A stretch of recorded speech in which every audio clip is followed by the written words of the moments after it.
کہانی شروع ہوتی ہے ایک آدمی سے جس کا نام ہے کارلس، ایک سابقہ اسپیشل فورسز کا سپاہی۔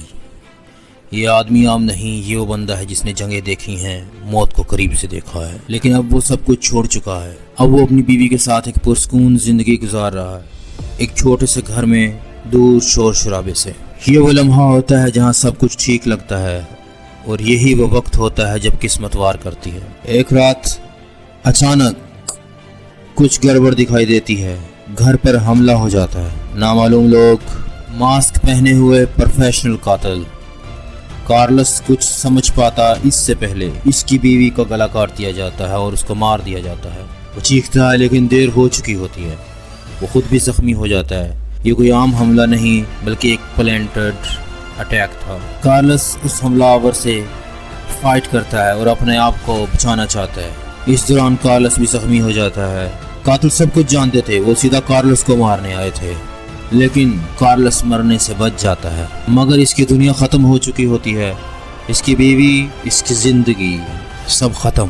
اس کا دوست اس کو اٹھا کے کہیں دور چھپا دیتا ہے، کسی گاؤں میں۔ جب یہ ریکور ہوتا ہے تو اس کو اس کی بیوی کی یاد آتی ہے، لیکن اب وہ بدل چکا ہوتا ہے۔ خاموشی، کوئی آواز نہیں، صرف ایک احساس ہوتا ہے اس میں، بدلہ، ریونج۔ یہاں انٹری ہوتی ہے ایک اہم کریکٹر کی، میگل، کارلس کا دوست۔ وہ اسے بچاتا ہے اور چھپا دیتا ہے ایک دور دراز گاؤں میں، کیونکہ خطرہ ابھی ختم نہیں ہوا، قاتل ابھی بھی اسے ڈھونڈ رہے ہیں۔ میگل اسے بتاتا ہے یہ کوئی عام دشمن نہیں، یہ لوگ سسٹم کے اندر ہیں، ممکن ہے فورسز میں سے ہو یا قاتل انوالو ہو۔ کارلس اندر سے ٹوٹ چکا ہوتا ہے، لیکن ہر رات وہ اپنی بیوی کو یاد کرتا ہے۔ اس کی آخری چیخ، اس کا خون اور یہی درد اسے ایک مشین بنا دیتا ہے۔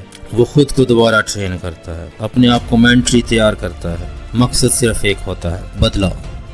پھر اچانک کہانی میں شاکنگ ٹویسٹ آتا ہے۔ کارلس کی لاٹری لگ جاتی ہے، وہ جیت جاتا ہے۔ ایک عام آدمی اچانک ملینئر بن جاتا ہے۔ وہ اس پیسے سے لگژری لائف نہیں جیتا، وہ ایک ہی چیز خریدتا ہے، طاقت، ہتھیار اور لوگ۔ کارلس ایک ٹیم بناتا ہے جس میں ہر بندہ ٹرینڈ کلر، ایکس ملٹری اور اسپیشلسٹ۔ یہ کوئی عام ٹیم نہیں، یہ ایک ریونج سکواڈ ہوتا ہے۔ اس میں سنائپر، ہیکر، ایکسپلوزیو ایکسپرٹ۔ یہ اب ایک جنگ ہے اور کارلس اب اکیلا نہیں۔ پہلا ٹارگٹ ایک چھوٹا گینگ ممبر بہت ہی سخت سیکیورٹی کے حصار سے اپنا ایک مشن کے تھرو لے کے آتا ہے۔ وہاں وہ خفیہ طور پر ان کے اندر داخل ہو جاتے ہیں اور اس کو جیل سے توڑ کر انتہائی سخت سیکیورٹی کے اندر سے اس کو نکال کر لے آتا ہے۔ پھر کارلس اس سے انٹروگیشن کرتا ہے، ٹارچر کرتا ہے اور کچھ معلومات نکالنے کی کوشش کرتا ہے، لیکن اس کو بھی مار دیا جاتا ہے۔ کارلس کو پتہ چلتا ہے اس کی بیوی کا قتل ایک بڑی سازش کا حصہ تھا، اندر کے لوگ، کرپشن۔ یہ صرف بدلہ نہیں، یہ جنگ ہے۔ کارلس اب تیار ہے۔ کارلس پر حملہ ہوتا ہے، وہ نکلتے ہیں، بھاگتے ہیں اور بچ جاتے ہیں۔ ایک آدمی جس کی دنیا چھین لی گئی اور اب وہ دنیا کو آگ لگانے کے لیے تیار ہے، لیکن اصل دشمن ابھی باقی ہے۔ کارلس اور اس کی ٹیم آخرکار پہنچ جاتی ہے ایک بڑے نام تک، جو ان کی ہی آرمی کی ایک سینئر کرنل ہوتی ہے۔ یہاں آتا ہے پہلا جھٹکا۔ کارلس کو پتہ چلتا ہے اس کی بیوی کا قاتل صرف وہ کرنل نہیں بلکہ اس میں گورنمنٹ اور اداروں کے لوگ بھی شامل ہیں۔ یہ صرف کرائم نہیں، یہ ایک سسٹم ہے۔ میگل بھی اس کو راز لا کر دیتا ہے، اس کی مدد کرتا ہے، لیکن وہ کچھ عرصے کے لیے چھپ جاتا ہے۔ وہ کارلس کو سچ نہیں بتاتا، کوئی اپنا ہی دھوکہ دیتا ہے۔ میگل کو کارلس کے خلاف کرنے کی کوششیں کی جاتی ہیں، اس کو بتایا جاتا ہے کہ وہ گورنمنٹ کے لیے کام کرتا ہے، اس کو ان سے وفاداری کرنی چاہیے، اپنے ادارے کے ساتھ رہنا چاہیے، نہ کہ کسی ایک آدمی کے ساتھ۔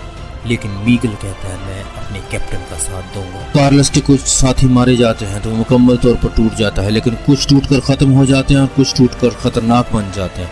کارلس اب پہلے سے بھی زیادہ روتھلیس ہو چکا تھا۔ کارلس اپنی ٹیم کے ساتھ آخری حملے کی تیاری کرتا ہے، ویپنز، ایکسپلوزیو، پلاننگ، اور اس کے ساتھ اس کا وفادار دوست میگل بھی ہوتا ہے، جو کہ اب وہ اس کی ٹیم کا حصہ بن چکا ہوتا ہے۔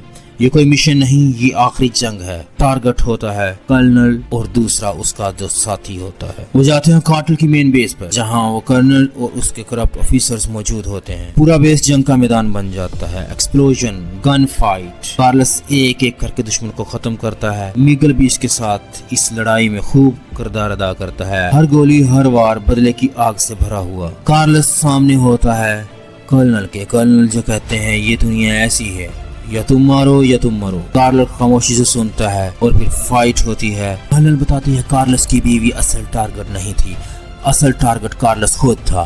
اس نے ماضی میں ایک سیکرٹ مشن میں کارٹر کے بڑے راز ایکسپوز کیے تھے اور اس کی قیمت اس کی بیوی نے ادا کی۔ کارلس کرنل کو بھی ختم کر دیتا ہے۔ اب وہ میگل کو بچانے کی کوشش کرتا ہے اور بلڈنگ سے نیچے گر جاتے ہیں۔ میگل اس کو بہت بچانے کی کوشش کرتا ہے، خود بھی اس کے ساتھ اپنی ہک کے ذریعے لٹکتا ہے، لیکن دوسرے دشمن کے وار سے کارلس زخمی ہو جاتا ہے اور اپنی حفاظتی جیکٹ کھول دیتا ہے۔ یوں کارلس اپنا بدلہ لے لیتا ہے، لیکن میگل زندہ بچ جاتا ہے۔ اب میگل اور کارلس کی باقی ٹیم مل کر کچھ نیا پلان کرنے کا سوچتے ہیں اور دیکھتے ہیں کہ گیم ابھی ختم نہیں ہوئی، بدلہ لے لیا گیا لیکن جنگ ابھی باقی ہے، کیونکہ اصل دشمن کبھی سامنے نہیں آتا اور وہ کچھ نیا کرنے کے لیے آگے بڑھتے ہیں۔